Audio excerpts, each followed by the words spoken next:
মহান শহীদ দিবস ও আন্তর্জাতিক মাতৃভাষা দিবস 2026 যথাযোগ্য মর্যাদায় উদযাপন উপলক্ষে কুড়িগ্রামে এক প্রস্তুতিমূলক সভা অনুষ্ঠিত হয়েছে।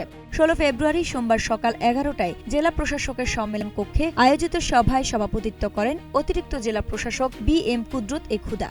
সভায় উপস্থিত ছিলেন অতিরিক্ত জেলা ম্যাজিস্ট্রেট আসাদুজ্জামান, আরডিসি শেখ মাহবুবে সুবহানী, কুড়িগ্রাম জেলা বিএনপি সিনিয়র যুগ্ম আহ্বায়ক অধ্যাপক শফিকুল ইসলাম বেবু, সমাজসেবা বিভাগের উপপরিচালক হুমায়ুন কবির, কুড়িগ্রাম প্রেস ক্লাবের সাধারণ সম্পাদক মাহফুজুর রহমান খন্দকার, সিনিয়র সাংবাদিক ইউনুস আলী, ছাত্রনেতা আব্দুল আজিজ নাহিদ সহ বিভিন্ন দপ্তরের কর্মকর্তা ও গণ্যমান্য ব্যক্তিবর্গ। সভাপতির বক্তব্যে বি.এম. কুদরত এ খুদা জানান, 21 ফেব্রুয়ারি রাত 12টা 1 মিনিটে কেন্দ্রীয় শহীদ মিনারে পুষ্পমাল্য অর্পণের মাধ্যমে দিবসের কর্মসূচি শুরু হবে।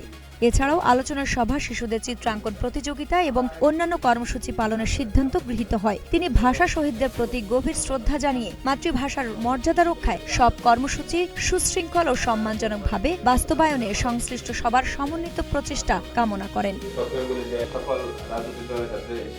আইরিন হাসান, নাগরিক প্রতিদিন।